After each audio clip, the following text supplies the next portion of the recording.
नमस्कार भाई लोग, कैसे हैं आप लोग। तो आज के इस वीडियो में एक बार फिर से मैं आपका बहुत ही ज़्यादा स्वागत करता हूं आपके ही अपने चैनल टेक्निकल ट्रेडर में। तो देखिए, आज के इस वीडियो में हम बात करने वाले हैं यस बैंक के बारे में। देखिए, यस बैंक को लेकर दो बहुत ही बड़ी खबर निकल कर आ रही है। अब इन खबरों का इम्पैक्ट यस बैंक पर कैसे पड़ेगा पड़ेगा या भी नहीं, ये सारा कुछ समझेंगे इसी वीडियो में। तो रिक्वेस्ट एक ही रहेगी कि यदि यह वीडियो आप लोग को अच्छी लगे तो लाइक ज़रूर करें। लेटेस्ट और जेन्युइन इन्फॉर्मेशन पाने के लिए चैनल को भी सब्सक्राइब कर ले, बेल आइकन को भी हिट करें। तो चलिए वीडियो को आगे बढ़ाते हैं। तो बात करेंगे, उन खबरों की भी बात करेंगे क्योंकि बहुत सारी खबरें निकल कर आ रही हैं। तो उस पर भी क्लियरिटी लाने की कोशिश करेंगे कि खबर का इम्पैक्ट किस तरह से होगा, किस तरह से मार्केट में कौन सी खबरें फैलाई जा रही हैं और उसका एक्चुअल इम्पैक्ट कैसा पड़ेगा। सारा कुछ आपको इसी वीडियो में मिलेगा। तो पहले चार्ट की भी थोड़ी बात कर लेते हैं, फिर उन खबरों पर भी चलेंगे।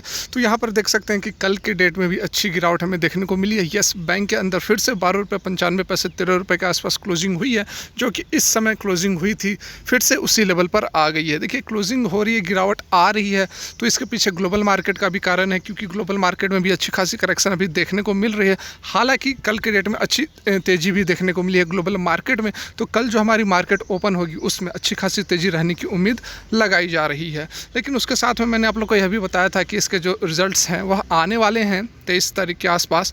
तो इसमें आपको वॉलेटिलिटी देखने को मिलेगी। अब ऊपर और नीचे दोनों तरफ की वॉलेटिलिटी देखने को मिलेगी, ऐसा मैंने आप लोगों को पहले भी बताया था।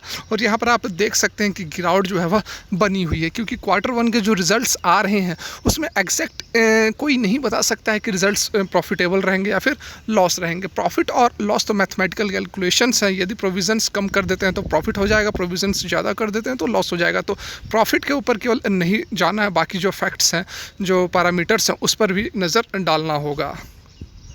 तो यहाँ पर देख सकते हैं कि एक बार फिर से 12.95 रुपये पर स्टॉक आ चुकी है। और जिस तरह से यहाँ पर ये स्टॉक जो है करेक्ट होते हुए आई थी, उसके बाद एक तेज़ी यहाँ पर बनी थी, फिर से ये स्टॉक जो है वह करेक्ट हो रही है। तो देखिए, ऑलरेडी जो 12.95 रुपये या फिर 13 रुपये का जो लेवल है, इस पर काफ़ी बढ़िया सपोर्ट मिल रहा है। यहाँ आप देख सकते हैं, यहाँ पर भी इसने सपोर्ट लिया था, फिर आप देख सकते हैं यहाँ पर भी इसने सपोर्ट लिया था। उससे पहले मैं यदि आप लोग को दिखाने की कोशिश करूँ तो देख सकते हैं कि यहाँ पर जो सर्किट लगी थी उसके बाद तेज़ी जो आई थी, उसके बाद अपर सर्किट लगी थी। इधर भी देख सकते हैं कि इस लेवल पर जो है यह एक सपोर्ट ले रही है। तो 12.95 रुपये और 13 रुपये का जो लेवल है वह काफ़ी बढ़िया सपोर्ट की तरह एक्ट करेगा। और यहाँ से एक्सपेक्टेशन तो यही है कि यहाँ से आगे जो है ज़्यादा करेक्शन नहीं होनी चाहिए और यहाँ से फिर से एक बार तेज़ी का माहौल देखने को मिलना चाहिए, क्योंकि सपोर्ट पर जो है ज़बरदस्त बाइंग होने की काफ़ी प्रोबेबिलिटी बनती है। वहीं यदि बॉलिंजर बैंड की हम बात करें तो यहाँ पर आप देख सकते हैं बॉलिंजर बैंड, जैसा कि मैंने आप लोगों को पहले भी बताया था कि ये जो बीच वाली लाइन है 20 डेज़ का एक्सपोनेंशियल मूविंग एवरेज है, यहाँ से यदि स्टॉक नीचे चली जाती है तो उसके बाद नीचे रहने की ज़्यादा प्रोबेबिलिटी होती है। और जैसा कि इसने क्लोजिंग दिया था उसके बाद से देख सकते हैं कि यह नीचे आ गई है, फिर से नीचे वाले बैंड को टच कर रही है। तो यहाँ से फिर से एक बार यही एक्सपेक्टेशन है कि फिर से बाइंग आएगी और 13 रुपये के ऊपर फिर से एक बार स्टॉक चला जाएगा। और कल जैसा कि मार्केट में भी तेज़ी रहेगी, बैंक निफ्टी में भी तेज़ी रहने की उम्मीद है, तो फिर से यस बैंक जो है इस लेवल को ऊपर लेकर जाएगा।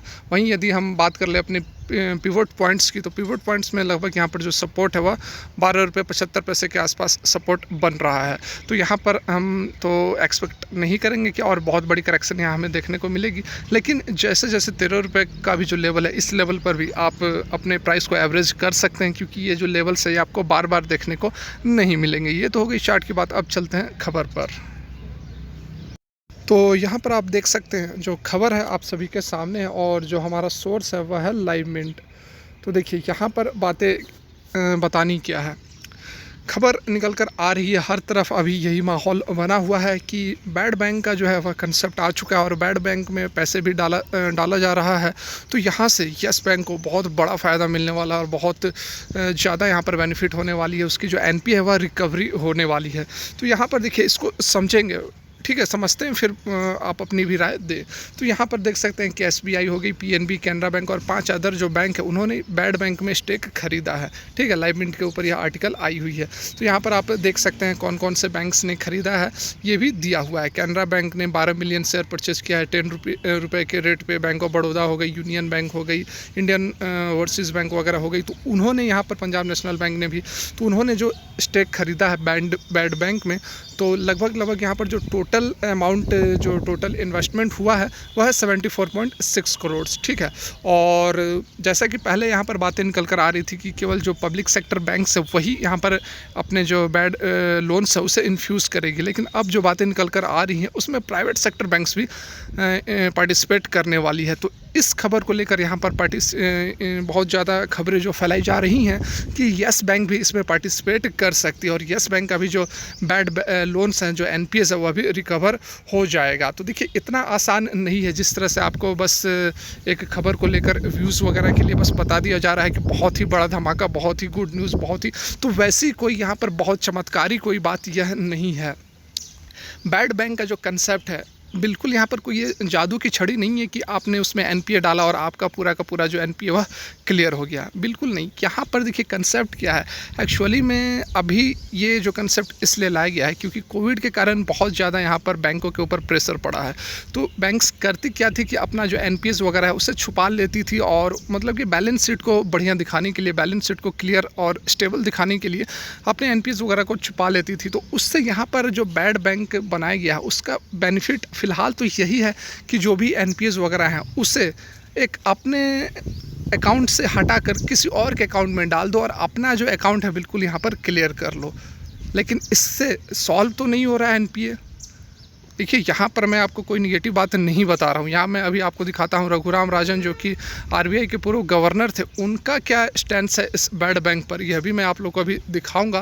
लेकिन उससे पहले यहाँ पर आप देख सकते हैं कि और जो यहाँ पर डिटेल्स निकल कर आ रही है, जैसा कि आप देख सकते हैं कि 100 करोड़ जब हो जाएंगी तो यहाँ पर आरबीआई की तरफ से अप्रूवल लिया जाएगा एआरसी के लिए, मतलब वही एनएआरसी के लिए अप्रूवल लिया जाएगा आरबीआई की तरफ से, और एक बार अप्रूवल, एक बार लाइसेंस मिल जाएगी तो उसके बाद बैड बैंक जो है वह सेटअप भी हो जाएगी। टोटल जो यहाँ पर 6000 करोड़ का कैपिटल इन्फ्यूज़ करने का प्लान है और अभी जो फिलहाल है 74 करोड़ के आसपास यहाँ पर कैपिटल डाला गया है इन 8 बैंकों के द्वारा।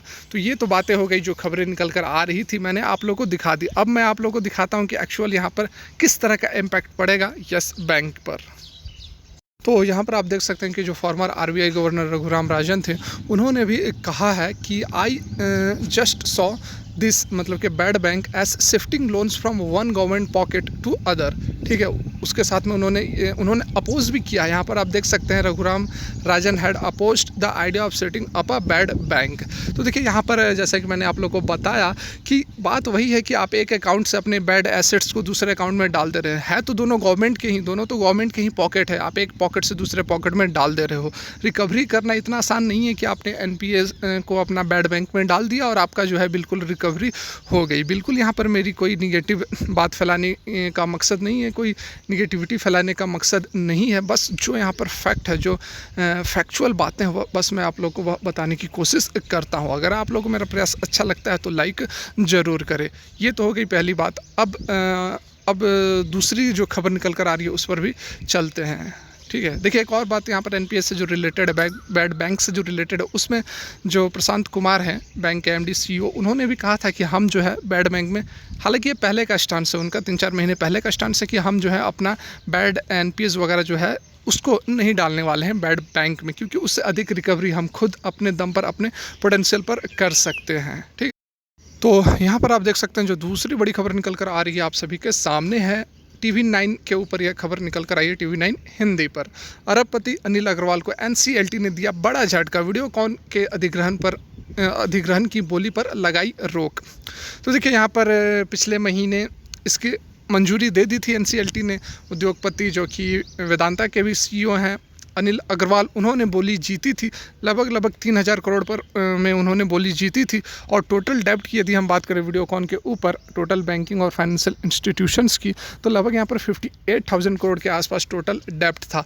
लेकिन यहाँ पर जो बिडिंग हुई उसमें जो टॉप बिडर निकल के आए अनिल अग्रवाल, उन्होंने 3000 पर ही इस बिडिंग को जीत लिया और एनसीएलटी ने अप्रूवल भी दे दिया था। लेकिन फिर से यहाँ पर दो जो बैंक्स हैं, जैसा कि यहाँ पर आप देख सकते हैं, दो बैंक्स जिसमें कि बैंक ऑफ महाराष्ट्र और IFCI, इनकी याचिका पर, क्योंकि ये जो 2 लेंडर्स थे ये संतुष्ट नहीं थे, तो इन्होंने याचिका लगाई एनसीएलटी में और एनसीएलटी ने इनकी याचिका को मंजूर कर लिया और जो बिडिंग थी, जो प्रोसेस था, उसको रोक लगा दिया है। अब रोक लगाने का यहाँ पर मतलब क्या हुआ, देखिए यस बैंक जो था उसने भी इसमें कुछ इन्वेस्ट किया हुआ था। इन्वेस्ट का मतलब कि लोन दिया हुआ था और उनका भी लगभग यहाँ पर 3000 करोड़ में से 10% आप निकाल लो, 300-350 करोड़ के आसपास का उनका भी कुछ ना कुछ निकल कर आता है। यस बैंक की बात कर रहा हूँ, लेकिन यहाँ पर थोड़ा अब डिले देखने को मिल रहा है। अब जो अगली सुनवाई है यह है 7 सितंबर को।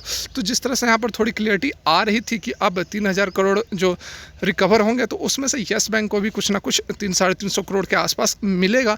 लेकिन अब यहाँ पर जब ये जो एनसीएलटी का प्रोसेस चल रहा था, बिडिंग वगैरह होने के बाद फिर से यहाँ पर रोक लगा दिया गया है, तो एक यहाँ पर ड्रॉबैक है, एक थोड़ा और वेट करना पड़ेगा। जो रिकवरी आ रही थी यस बैंक के पास उसमें और इंतज़ार करना पड़ेगा, हो सकता है कि और अच्छी यहाँ पर रिकवरी मिले, है ना।